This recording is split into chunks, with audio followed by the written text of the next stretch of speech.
हम लोगों ने एक नया फंक्शन डिस्कस किया in complex analysis, that is inverse trigonometric function.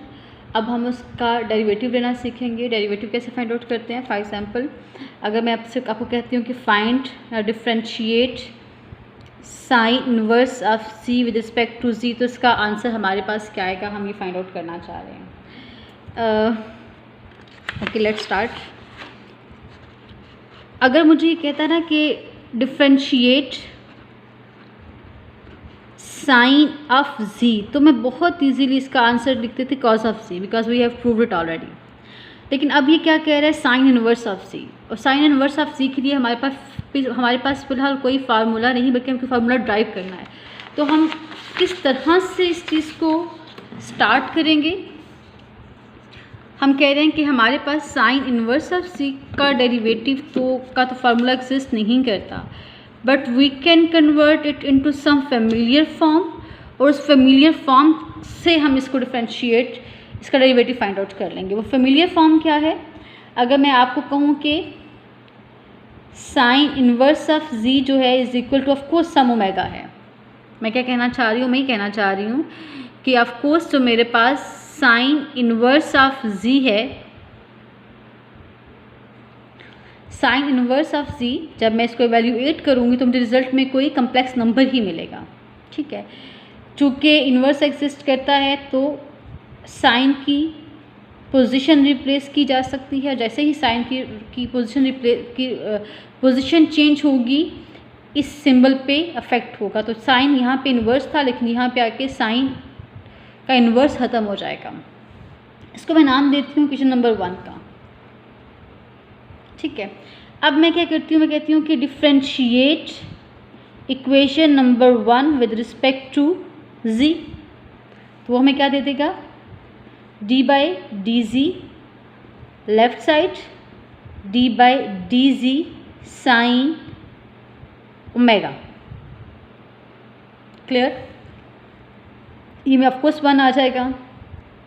ये मुझे क्या दे देगा, कॉस ओमेगा, बट चूँकि हमारे पास चेन रूल अप्लाई होगा तो क्या हो जाएगा, डी डब्ल्यू बाई डी सी। एक स्टेप और करते हैं, डी डब्ल्यू by d z is equal to 1 by cos of omega. अब मैं यहाँ पे W की वैल्यू रिप्लेस कर देती हूँ। W की वैल्यू क्या है, W is actually is equal to, जो कि हमने लेट किया था शुरू में, साइन इनवर्स ऑफ जी। तो हमें क्या मिला, D by d z sine inverse of ji is equal to, अब 1 बाई कॉस ओमेगा हमारे पास आ रहा है, और लकीली हमारे पास साइन ओमेगा की वैल्यू तो है इन टर्म्स ऑफ सी, लेकिन कॉस ओमेगा की वैल्यू नहीं है। तो हम क्या करेंगे, हम अपनी ट्रिग्नोमेट्रिक आइडेंटिटी यूज़ करेंगे। वो आइडेंटिटी हमारे पास क्या है, वो आइडेंटिटी हमारे पास जो कि रियल में थी वो कम्प्लेक्स में भी एग्जिस्ट करती है। Sine square omega plus cos square omega is equal to 1।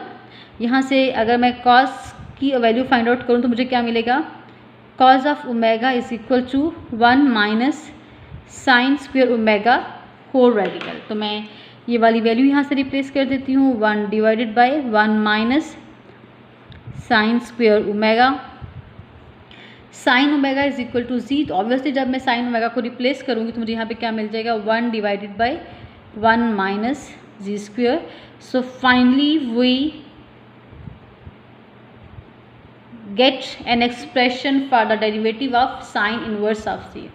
तो साइन इनवर्स ऑफ सी का डेरिवेटिव क्या है, 1 ओवर 1 माइनस जी स्क्वायर। इसी तरह से on the same lines move करके आप लोग कॉस इनवर्स ऑफ सी का डेरिवेटिव भी फाइंड आउट कर सकते हैं।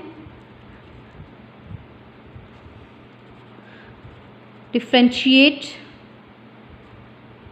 कॉस इनवर्स ऑफ सी, ठीक है, और जो इसका पास एक्सप्रेशन आएगा वो आएगा minus 1 divided by 1 minus z square. इन्हीं लाइंस पे मूव करना होगा, बस just need to be careful कि वहाँ पे यहाँ पे कॉस ओमेगा हो जाएगा, उसको उस लिहाज से चेंज करना पड़ेगा। और सेकंड हमारे पास क्या है, सेकंड हमारे पास है differentiate d by d z tan inverse of c which is going to be 1 divided by 1 plus z square.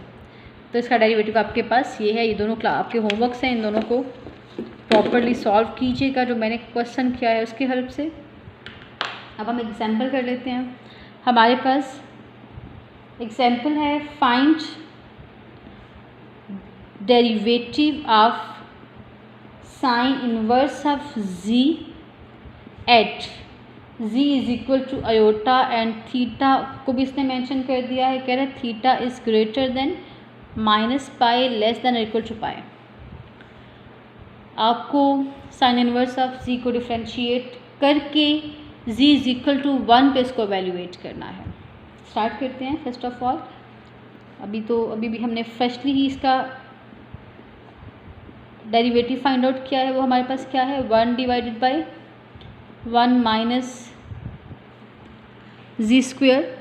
ठीक है, और हमें कहाँ पे डेरिवेटिव चाहिए, हमें z is equal to iota पे डेरिवेटिव चाहिए। तो हम क्या करेंगे, जहाँ जहाँ z है वहाँ वहाँ आयोटा रिप्लेस कर देंगे। So we get d by d z sine inverse of z evaluate at z is equal to iota is equal to 1/1 minus iota square.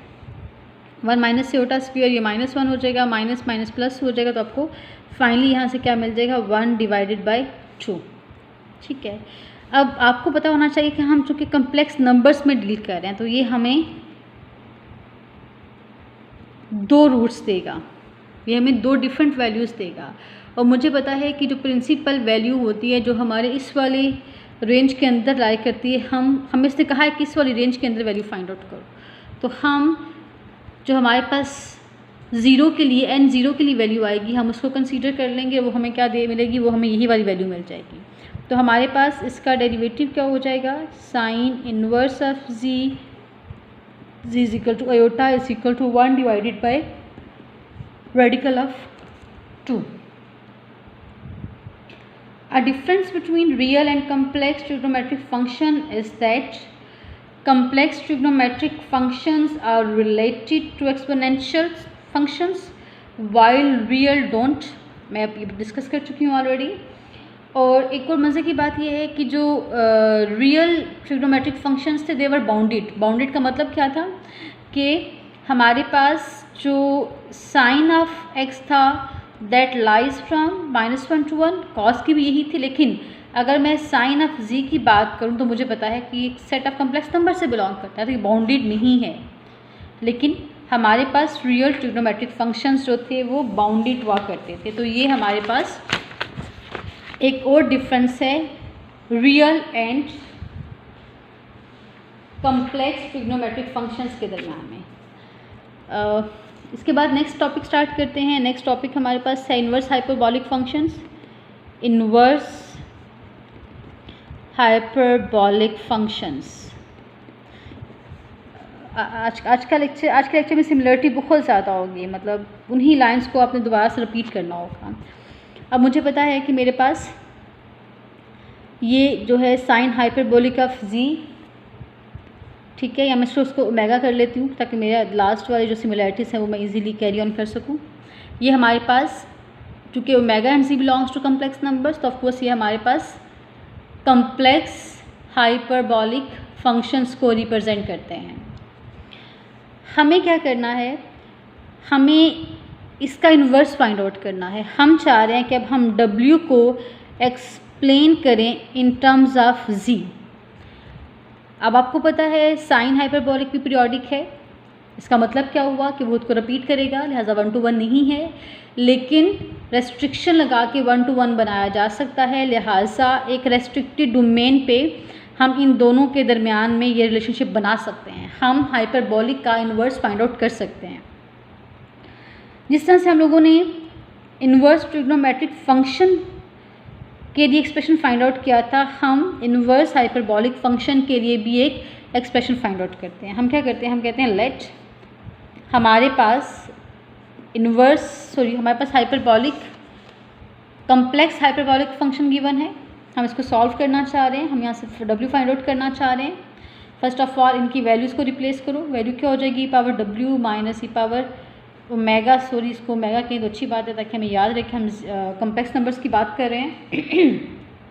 ठीक है, जिस तरह से हम लोगों ने लास्ट टाइम ओमेगा के लिए सॉल्व किया था, हम यहाँ पे भी क्रॉस प्रोडक्ट लेंगे। हमें क्या मिलेगा, ई to the power W minus W two ji.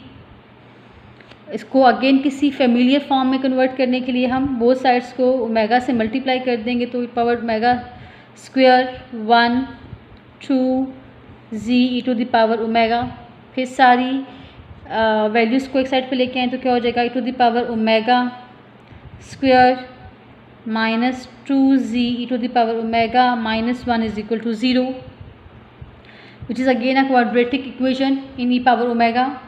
E power omega के लिए फार्मूला अप्लाई करें, minus b plus minus b square minus 4ac 1/2/2। यहाँ से a b और c की वैल्यूज़ फाइंड आउट कर लें। आपको मिलेगा ई to the power omega 2z plus minus 4z square plus 4 1/2 divided by 2। यहाँ पे 4 है, 4 कॉमन आ जाएगा, जब बाहर आएगा 2 आ जाएगा। 2 दोनों टर्म्स में कॉमन है, 2 कैंसिल आउट हो गया। हमें क्या मिल गया, e to the power omega is equal to z plus minus z square plus 1/2। Again we are interested in omega, so we need to apply ln on both sides. ln को apply करने से हमें क्या मिल जाएगा, हमारे पास expression आ जाएगा ln को अप्लाई करने के बाद omega is equal to ln z plus minus z square plus 1/2। और ओमेगा को हमने क्या नाम दिया था, omega is equal to sine hyperbolic inverse of z is equal to ln of this whole expression z square plus 1/2। तो ये हमारे पास साइन हाइपरबॉलिक का एक और को रिप्रेजेंट करने का एक एक्सप्रेशन आ गया है। where z is a complex number, sin hyperbolic inverse of z is equal to ln z plus minus z square plus 1/2। On the following the similar steps, you can show cos hyperbolic inverse of z is equal to ln z plus minus z square minus 1/2, and you can also show that tan hyperbolic inverse is equal to 1/2 complex logarithm of 1 plus z 1 minus सी। मैं बार बार term use करती हूँ complex logarithm की, इसकी वजह क्या है कि ये अब आप कम्प्लेक्स नंबर्स का लॉग ले रहे हो, लिहाजा ये अब आपके पास रियल ही बल्कि कम्प्लेक्स लॉगरिथम है। Okay, so our next target is to find derivatives for inverse hyperbolic functions के मैं अब इसका इन्वर्स फाइंड आउट करना चाह रही हूँ। अगर मुझे कहा जाता है कि derivative of sign hyperbolic find out करें तो मैं बहुत इजीली इसका आंसर लिख देते थे cos hyperbolic of c, but मुझे एक ने डिफाइंड फंक्शन का डेरिवेटिव फाइंड आउट करना है तो मुझे कोई पैटर्न फॉलो करना पड़ेगा। Just like the last question, हम कह रहे हैं कि चूँकि हम let sine hyperbolic of ji is equal to some omega, कोई और रियल नंबर जनरेट करके दे रहा है मुझे ये, और चूँकि इन्वर्स एग्जिस्ट करता है लिहाजा ये वाला स्विच पॉसिबल है हमारे पास। इसको मैं नंबर 1 का नाम दे देती हूँ। अब अगर मैं इसको डिफ्रेंशिएट करूँ विद रिस्पेक्ट टू जी तो मुझे क्या मिलेगा, d/dz of derivative of left side with respect to z, derivative of right hand side with respect to z, ये ऑफकोर्स आपको 1 दे देगा। ये आपको 1 दे देगा। और ये आपको क्या दे देगा, cos hyperbolic of omega into d omega by d g. यहाँ से आप लोग d omega by d g find out कर लें तो क्या मिलेगा, 1 by cos hyperbolic of omega. Again sine hyperbolic की वैल्यू हमारे पास है, कॉस की नहीं है, but we know that there is an identity which relates sine hyperbolic and cos hyperbolic. तो उस आइडेंटिटी की हेल्प से हम क्या करेंगे, यहाँ पे कॉस हाइपरबोलिक को एक्सचेंज कर देंगे साइन हाइपरबोलिक के साथ। हमारे पास आइडेंटिटी है cos hyperbolic square minus sine hyperbolic square is equal to 1। अब मेरे पास साइन हाइपरबोलिक क्या है, z, तो मेरे पास क्या हो जाएगा, cos hyperbolic of omega is equal to g square is equal to 1। यहाँ मैं इसको यूँ भी लिख सकती हूँ, cos hyperbolic of omega is equal to 1 plus g square whole radical. तो इस वाले एक्सप्रेशन में मैं कॉस हाइपरबोलिक ऑफ ओमेगा को उसकी वैल्यू से रिप्लेस कर देती हूँ। तो हमारे पास रिजल्ट क्या आ जाएगा, d omega by d z is equal to 1 divided by 1 plus z square. Now it's time to replace omega with its value. Omega हमने क्या लेट किया था, omega was is equal to sine hyperbolic of z. तो वापस omega को उसकी value से replace कर दें तो हमें क्या मिलेगा, sign hyperbolic inverse of c and this is equal to 1 plus z square। तो आपके पास एक नया एडिशन हो गया है फार्मूला में, वो क्या है, साइन हाइपरबोलिक इन्वर्स का डेरिवेटिव क्या है आपके पास, 1 divided by radical of 1 plus g square. इसके बाद आपके पास दो होमवर्क्स हैं। Of course you have to find out a formula for cos hyperbolic inverse of c and cos hyperbolic inverse of c and for tan hyperbolic inverse of z। अब next हम एक example ले लेते हैं। हमारे पास example है, evaluate cos hyperbolic inverse for the given expression, radical 2/2 और उसने हमें थीटा पे रेस्ट्रिक्शन भी दे दी है, theta must be greater than 0 but less than 2 पाई। वो कह रहा है कि ये वाला कॉस हाइपरबोलिक फाइंड आउट करो, मतलब कॉस हाइपरबोलिक को इवेल्युएट करो इस इनपुट पे। Let's start this question. First of all हमें फार्मूलाज याद होने चाहिए। अगर हमें फार्मूलाज याद नहीं होते तो हमारी इतनी ग्रिप होनी चाहिए कि हम 2-4 मिनट लगा के इनके फार्मूलाज को वहीं रफ वर्क में ड्राइव कर लें। तो अगर फर्स्ट ऑफ ऑल मैं कॉस हाइपरबोलिक इन्वर्स ऑफ जी का फार्मूला अगर एक बार एज अ रिमाइंडर लिखूँ तो मेरे पास क्या आएगा, ln z plus minus z square minus 1/2 ln c plus minus z square minus 1 radical. मुझे z को रिप्लेस करना है रेडिकल 2/2 के साथ, सो रिप्लेस इट। तो मेरे पास क्या आ जाएगा, कॉस हाइपरबोलिक इन्वर्स रेडिकल 2/2। सो जहाँ जहाँ आपके पास इस सारे एक्सप्रेशन में c है वहाँ वहाँ आप लोग रेडिकल 2/2 रिप्लेस करें तो हमें क्या मिलेगा, ln रेडिकल 2/2 प्लस माइनस यहाँ पे क्या आ जाएगा, जब इसको अप्लाई करूँगी तो 2/4 माइनस 1/2 आ जाएगा हमारे पास यहाँ से।